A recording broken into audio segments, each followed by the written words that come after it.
整容后，我悄悄回国，准备给哥哥一个惊喜，却被准嫂子当作我哥的外遇对象关起来欺侮。我怀着不甘，咽下最后一口气。哥哥明明有机会救我，却因没认出我还埋了我。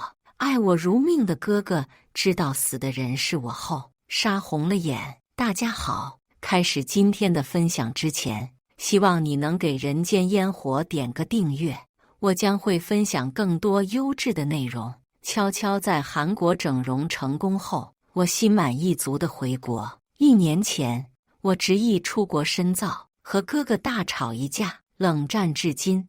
我想要尽快提升自己的能力，早日独当一面，能为哥哥分忧。哥哥却怕我去了国外，他没法好好保护我。当时我觉得他这样根本就是还在把我当小孩，看不起我，于是和他爆发了激烈的争吵。我一气之下放话，这辈子不要他管，拎上行李箱，连夜坐飞机离开。等冷静下来，我却开始有些后悔和愧疚。从小我受了委屈，哥哥总是在第一时间出来保护我。我被追求我的小混混堵在巷子里，是他一个人冲上来打退对方7、8个。虽然最后他被开除了，可他仍旧摸着我的头说没关系。后来家里破产，父母被追债的人逼得跳楼，没有亲戚愿意接纳我们，也是哥哥带着我一边东躲西藏，一边打工供我读书。有一次带我逃跑时，他被绊倒，我被带着重重摔下去，大半张脸都留下了狰狞的疤痕。他当场用烟头在自己身上也烙下了2个深深的伤口，惩罚自己。我哭着给他上药，他却说只要有他在，任何人都不能伤害我，这是他作为哥哥的失责。我们就这样一直相依为命长大，成为彼此生命的一部分。于是我一直在等一个和哥哥和好的契机，直到管家通知我哥哥要结婚了。我怎么可能缺席哥哥人生这么重要的场合呢？我叫管家帮我隐瞒，开始准备给哥哥一个惊喜。我订了一套豪华的礼服，并飞往韩国，将自己脸上的疤痕修复。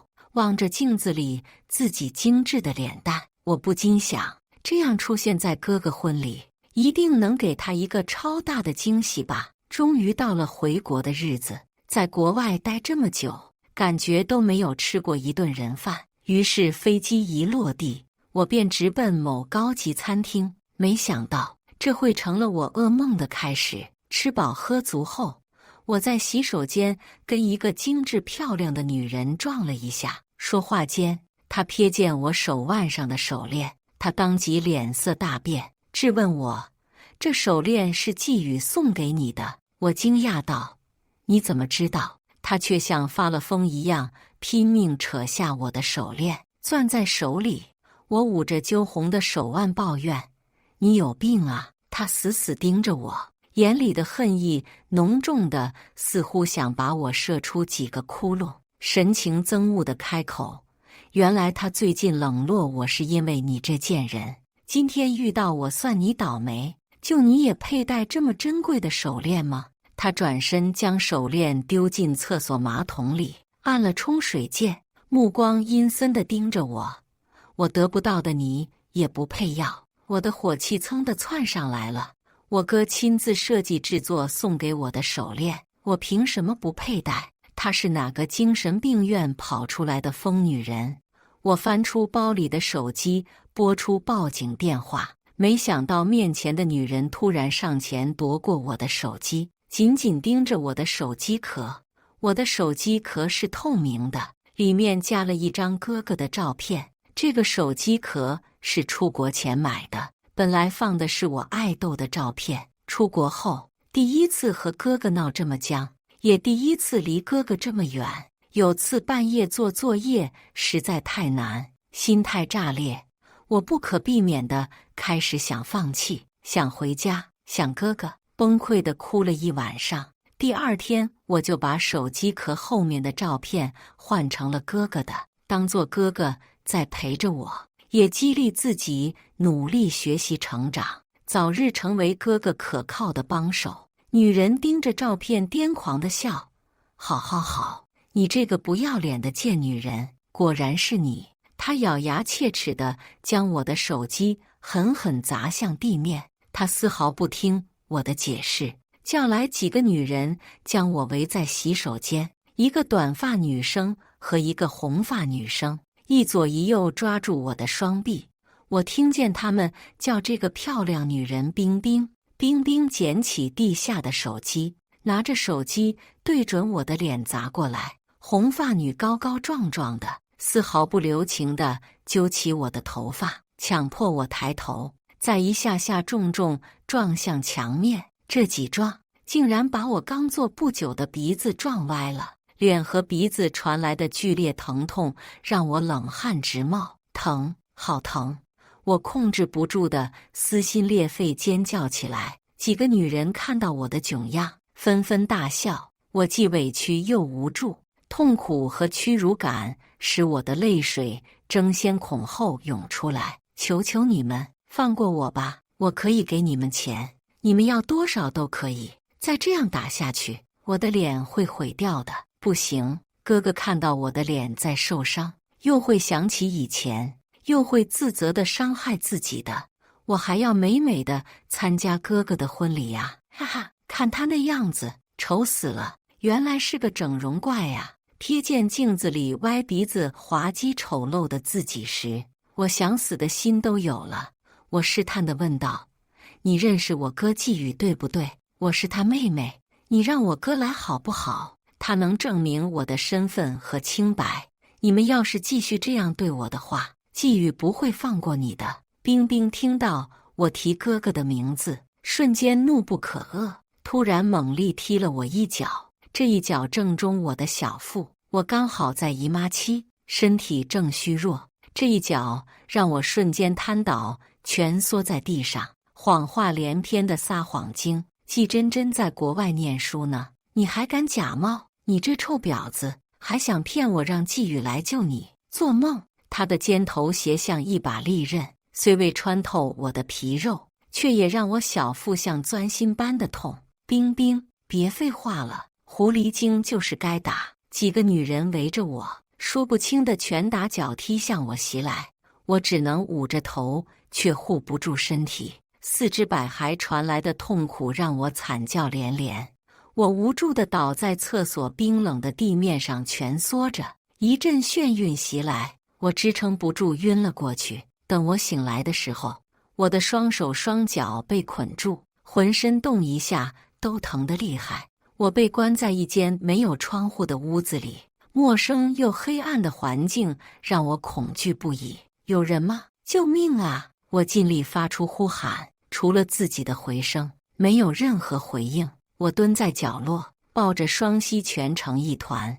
我猜测过那个女人会不会是我的准嫂子，可别人叫她冰冰，我准嫂子叫赵琳娜。况且我哥喜欢温柔的女人，不可能是她。2天后就是他们的婚礼，可我现在时间不知道过了多久，终于门被打开，有几个人陆陆续续进来了。等我睁开疲惫的双眼望向来人时，心更冷了。那几个女人又来了，你们究竟想干嘛？怎样才肯放我走？我虚弱地开口。冰冰蹲下来，趾高气扬地捏住我的下巴，冷哼道：放过你，想得美！你不是喜欢勾引人吗？我就让你勾引个够，等你变成残花败柳的破烂货，我看季宇还会不会多看你一眼。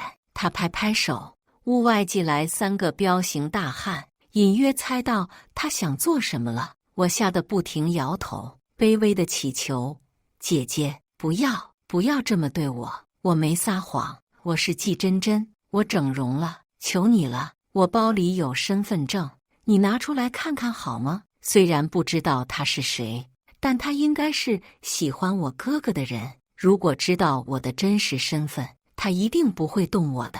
短发女告诉冰冰，包当时丢在餐厅洗手间了，他们只是把我人带来了。冰冰根本不信我的话，别挣扎了，我知道你是想拖延时间。还有，我看过季真真的照片，她不长你这样，你好好享受吧。她的笑容如同鬼魅，看得我脊背发凉。走前，她还不忘吩咐男人，事后记得挑断她的手筋脚筋。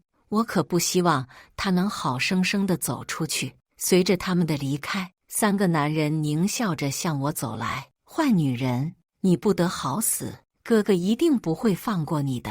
等我活着出去，一定要你下地狱！我刚吼完，就被男人的大手捂住嘴。为了不看见我倒胃口的脸，他们用衣服遮住了我的脸，然后开始撕扯我的衣服。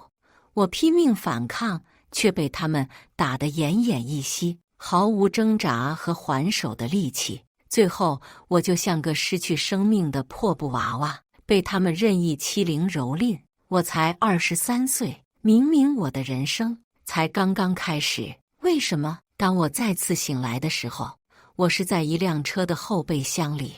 我身上穿的还是那条裙子，经过几天的折磨，衣服已经破烂不堪，无法遮蔽整个身体了。打开后备箱的瞬间，刺眼的阳光让我睁不开眼。你要带我去哪里？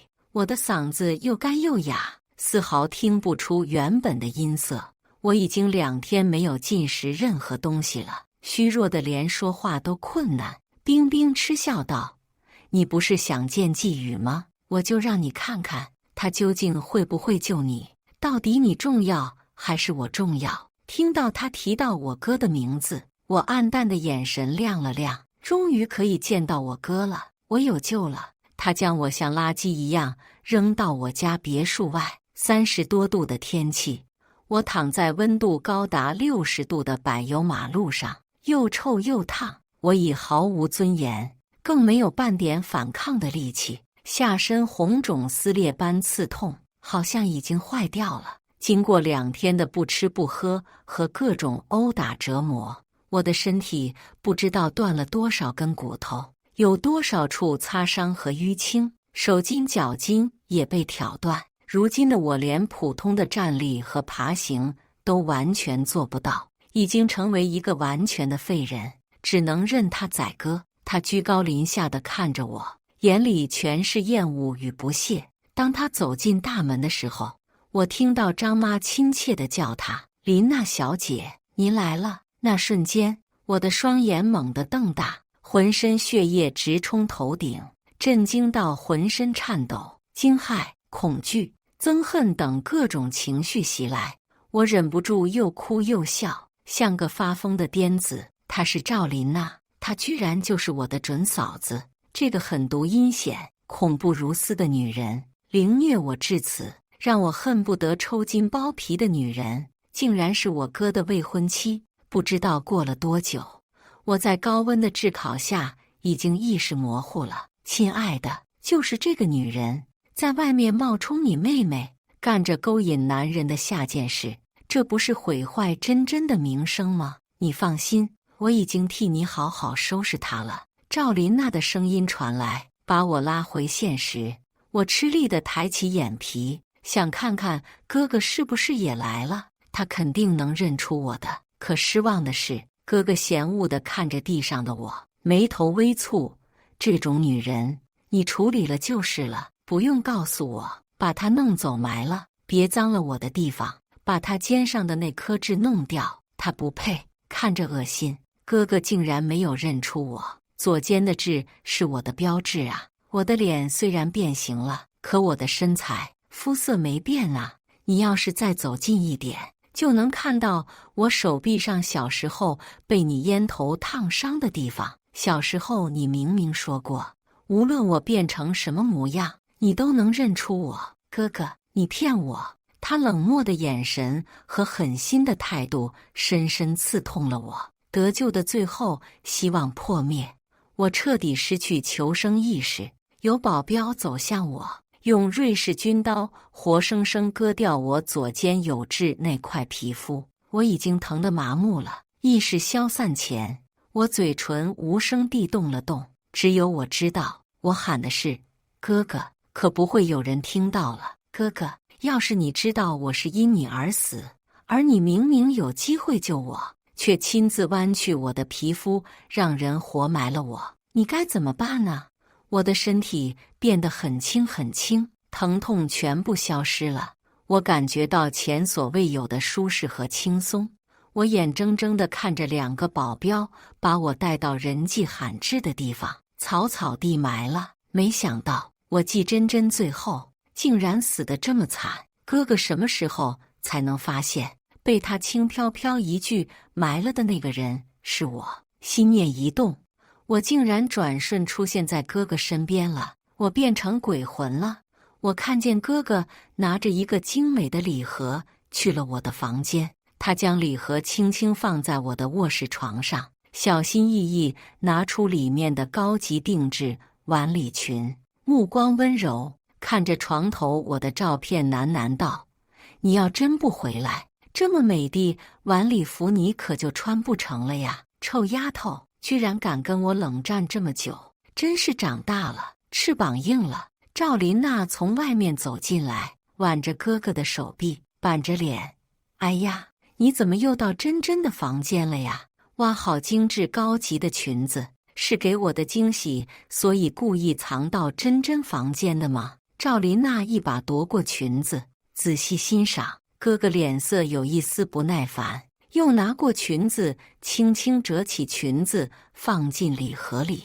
这是给真真的。惊喜落空，赵琳娜的嫉妒心上头，彻底炸了。妹妹能得到你的优待就算了，凭什么那个女人也能得到你亲自设计的手链？当初我看到设计图纸那一刻，以为你是给我的，结果却出现在那个狐狸精手上。那个狐狸精手机壳里还放着你的照片，你就那么喜欢那个整容怪？那你跟我结婚干嘛？我凭什么排在他俩后面？哥哥听到手链，眼神一凛，瞬间抓住赵琳娜的手腕，目光森冷。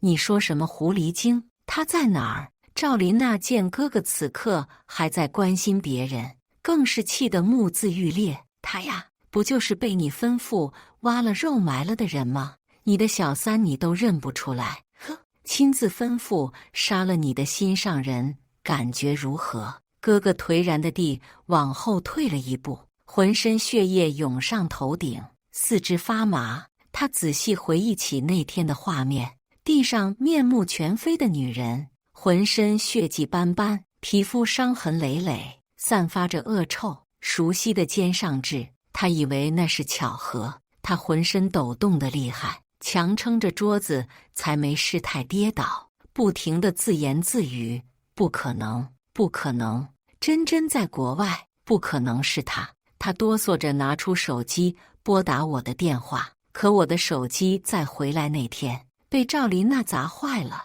他当然不可能打通。哥哥又联系到我国外的朋友和老师，却被告知我2天前已经回国了。手机从他掌中滑落，哥哥跌坐在地上，我站在哥哥旁边，只能眼睁睁看着他。哥哥他好像终于意识到那个面目全非的女人是我了。赵琳娜从没见过他这个样子，有些害怕道：你怎么了？哥哥回过神，眸子里全是阴狠。他一把掐住赵琳娜的脖子，目眦欲裂：你究竟对他做什么了？手链是我亲手设计给真真的，全世界只有这一条。如果真的是他……赵琳娜被掐住脖子，无法呼吸，憋红了脸，额头青筋暴起。不可能，我不知道。哥哥用了很大的力气，我能看出他眼里的杀意。他恨不得立刻掐死眼前的女人，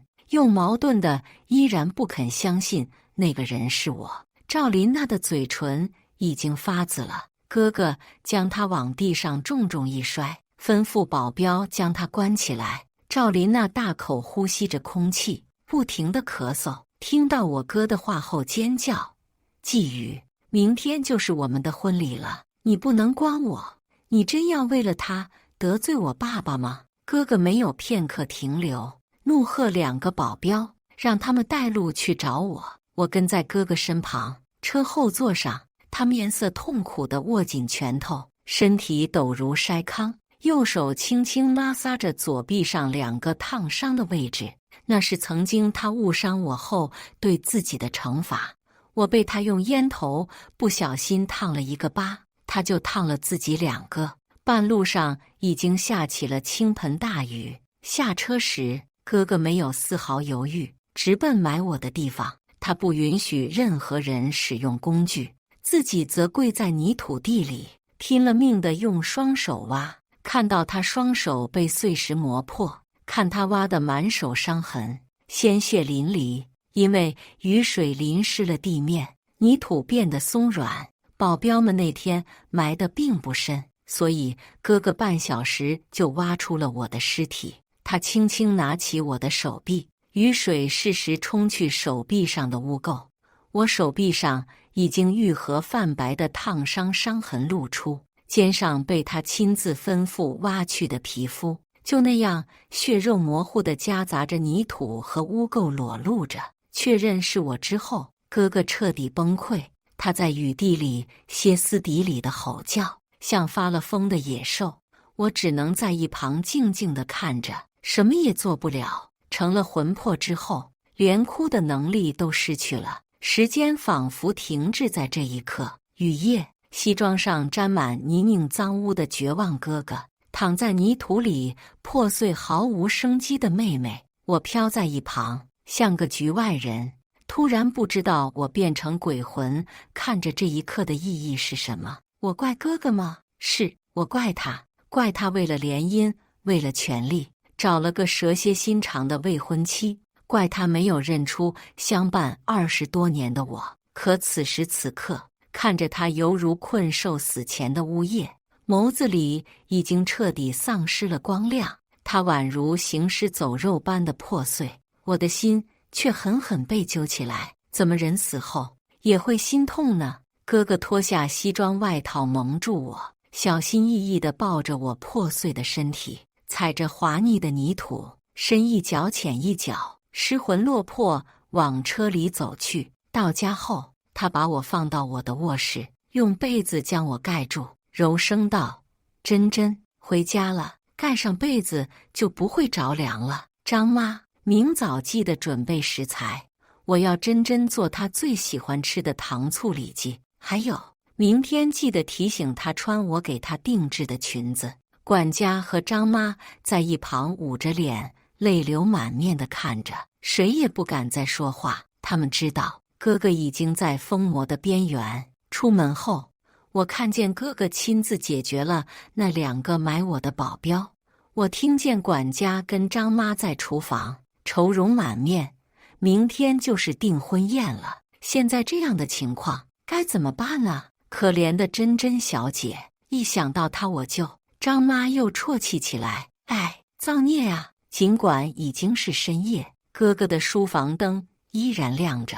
管家长长叹了口气，是我的错，小姐让我瞒着的。上个月，小姐去韩国做了整形，她说一定要瞒着您，给您一个惊喜。说到这里，管家的声音几度哽咽，他说您为了他的脸愧疚了这么多年，在您结婚的时候，他一定要漂漂亮亮地出席您的婚礼，让您不再有任何压力，开始自己幸福的生活。哥哥静静听着，面色铁青，一杯接一杯地往嘴里灌酒。是啊，哥哥这么多年一直觉得自己亏欠我，脸对于一个女孩子来说太过重要，他一直觉得自己毁了我一半的人生，因此一直疯狂补偿我。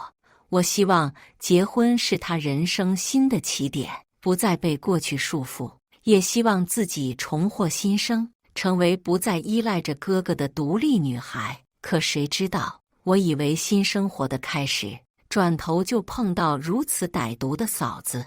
她可以仅凭自己的心情就罔顾法律，如此折磨一个人，实在是可怕。包括我哥哥，我从来不知道他竟然是人命如草芥，可以随意决定一个人的生死。他小时候不是这样的，他优秀、善良，有同情心，会救助路边的流浪猫狗。可失去父母庇佑后的我们，实在难以生存。哥哥是自己摸爬滚打，在这个社会上站稳脚跟的。除了对我温柔以待，他对任何人都是心狠手辣、不留情面的。可我从不知道，他会轻飘飘下令埋了一个人。他吩咐手底下的人查，也查到我回国后的行踪，以及我在餐厅里遭遇的一切。监控画面里，尽管我顶着另一张脸，哥哥也能根据姿态和声音认出我。他眼睁睁看着我被赵琳娜抢手链、扇耳光，被几个女人轮流言语辱骂和拳打脚踢。哥哥死死握紧拳头，一拳砸向旁边的玻璃花瓶，花瓶应声破裂，碎片划破了哥哥的手背，汩汩往外渗血。我知道哥哥又在惩罚自己了，他恨自己没有及时发现我回国，后悔没有保护好我。我上前想握住他的手，给他擦擦，可我什么也做不了。哥哥眼里迸发出仇恨嗜血的光芒，偏执的一遍又一遍看着我被凌虐的画面。最后我被几人用外套蒙住带走，这是我自己都不曾见过的。我晕倒后如何出去的画面，其实许多人都看到我被打、被带走，可没有一个人站出来帮我，也没人帮忙报警。他们都知道赵琳娜的身份，知道她爸爸在当地是什么样的存在，更忌惮她是我哥哥的未婚妻。凌晨3点，短发女和几个参与欺负我的女人都被哥哥的人绑来别墅了。他们面露恐惧，瑟瑟发抖，盯着眼前如地狱杀神般的哥哥。他周身都散发出嗜杀残忍的气息。季总，我们错了，我们都是听冰冰的话，帮他收拾小三的，不关我们的事啊。对呀，季总，明天就是你和冰冰的订婚宴了，你把我们绑来，不太好吧？你若真心爱冰冰，又怎么会因为一个小三把我们绑来啊？哥哥突然暴怒，上前一脚踹向女人的脸，她当场昏厥过去。把她舌头拔下来，伤害我妹妹的人，我一个都不会放过。2个女人愣在原地，对视一眼，再看看被拖走拔舌的女人，终于知道自己闯了多大祸了。人人都知道季宇跟我相依为命多年，他是最护短的。几年前，有2个女人公开嘲笑我的长相，最后据说2个人都莫名消失了。短发女跪着爬到哥哥面前，拉了拉他的裤腿。季总，我们真的不知道她是你妹妹，如果知道，给我们100个胆子，我们也不敢啊。是啊，季总，我们都被赵琳娜骗了，都是她没认出来，还诬陷你妹妹，我们都是无辜的。哥哥毫不留情地踹开她，双目染上晕色。你们那天在餐厅的一举一动，我都看见了。之后，我妹妹被带去了哪里？又做了什么？短发女面对哥哥盛怒的目光，根本不敢开口。毕竟他们后来做的事更残忍、更无耻。但面对我哥的威胁，他不得不颤抖着讲述着后面的一切。我就站在哥哥旁边，木然地听着，像个局外人。因为清醒地参与了全程，所以当他描述出那些场景的时候，我的记忆涌现，依然惧怕到浑身发抖。我都已经是灵魂了，为什么还会感到害怕？他们欺凌我的画面，手脚筋被挑断的过程，每一分每一秒，我都不想再回忆，太痛了。短发女刚说完，哥哥就失控地划破了她的脖子，泄愤般对着女人连捅了10多刀，血溅了哥哥满脸。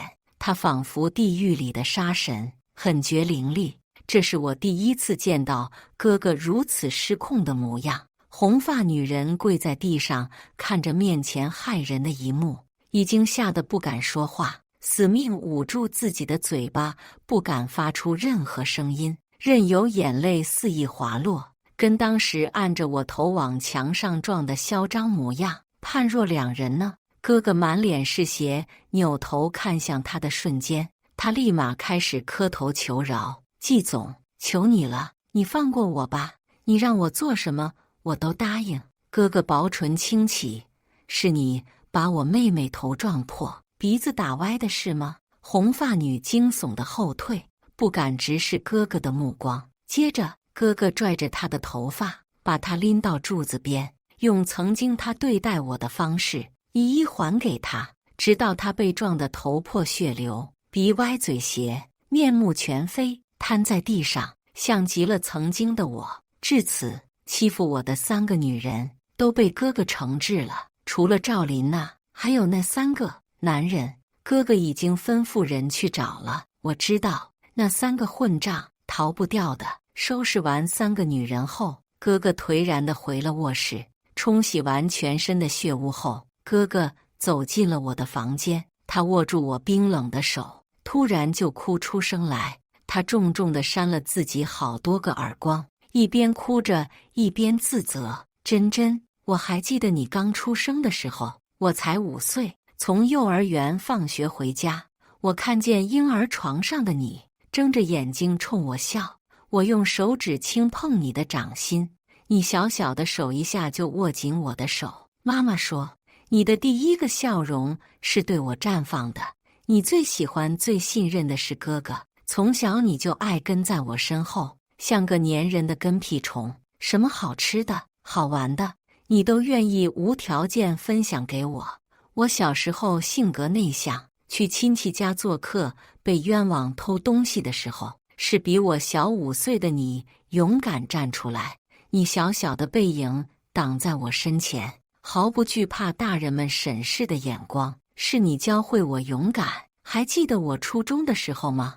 我在新学校被那几个富二代霸凌的时候，也是你偷偷用相机拍下证据交给爸妈，然后爸妈交给了老师。你一直这么为我着想，就连我们闹那么大的矛盾，你再也想着抹除我心里的愧疚。伤害你的人，我会一个一个让他们付出代价。珍珍，等我。听着哥哥喃喃自语，我很想回复他，可他永远不会听到我的回应了。现在任何人都阻止不了他。我有预感，明天的订婚宴要发生大事了。第2天一早，躺在床上的还在熟睡的赵琳娜就被几个造型师叫醒，还体贴地准备了牛奶。她得意地笑笑，我就知道，即便是妹妹被我误伤了，那又怎样？男人在前途和亲人面前，总会选择前途和钱的。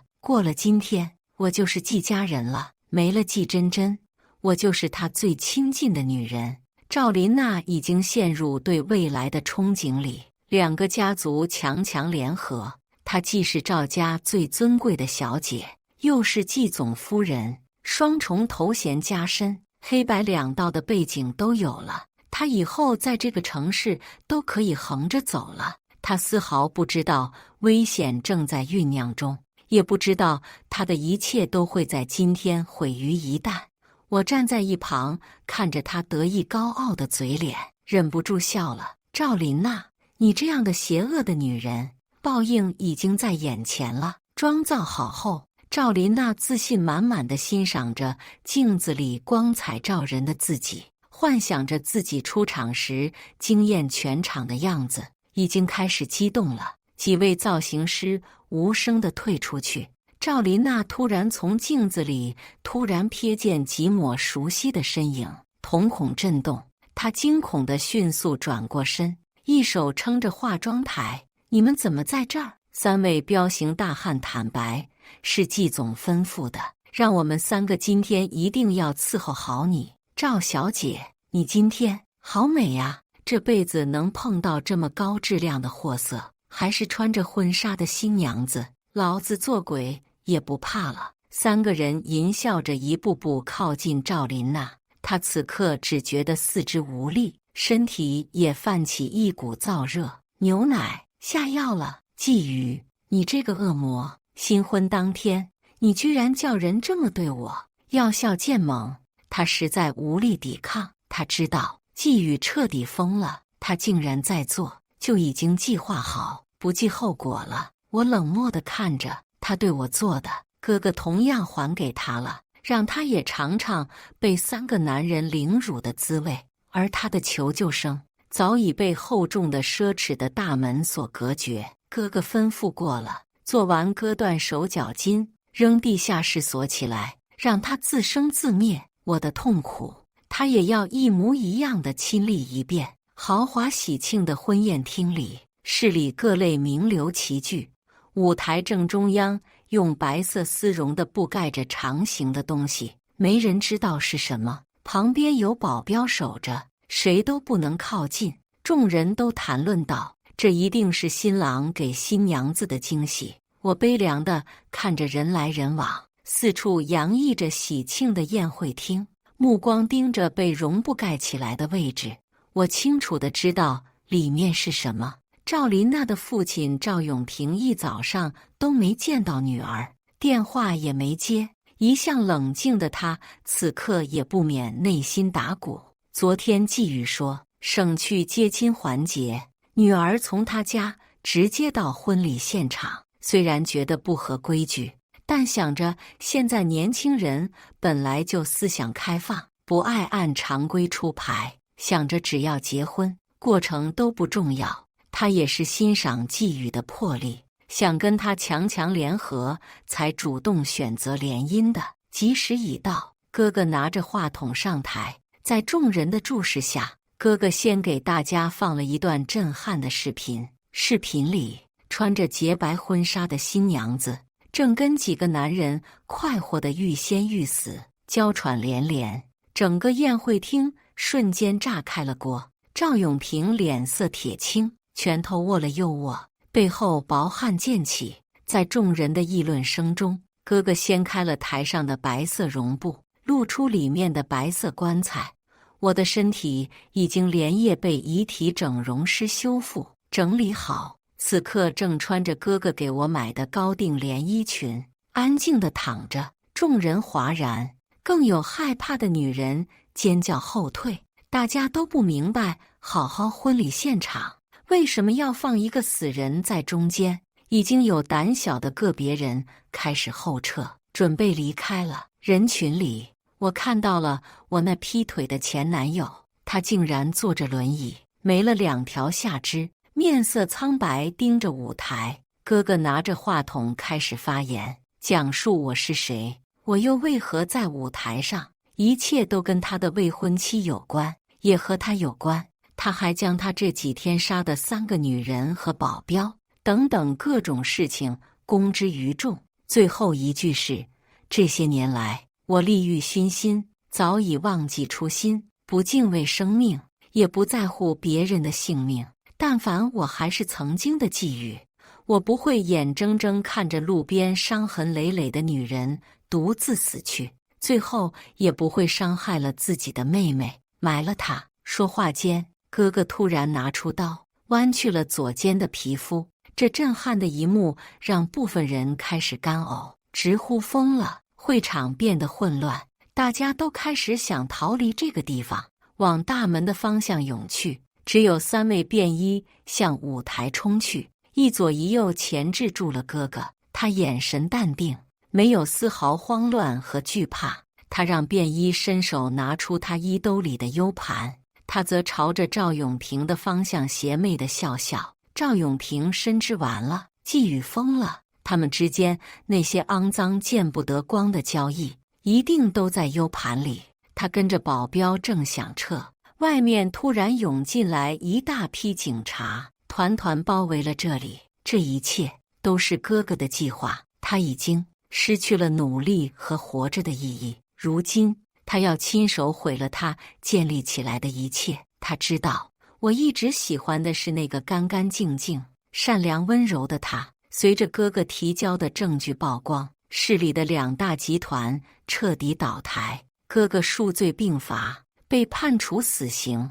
赵永平也一样。赵琳娜因为私处破裂，引发大出血，无人救治，死了。那3个被操纵施暴的男人也被警察抓走了，他们每个人都为自己的行为得到了应有的惩罚。哥哥被执行枪决那天，我飘在一旁等待着，直到手被牵起，一扭头，是哥哥温柔的笑脸。他摸摸我的头，珍珍，哥哥来了，下辈子我还做你的哥哥，下次我一定保护好你。我回给他一个灿烂明媚的笑容。我们牵着手朝光里走去。以上就是今天分享的故事。大家有什么想说的、想吐槽的，欢迎在下方评论交流。也更希望能给人间烟火点个订阅，我将会分享更多优质的故事内容。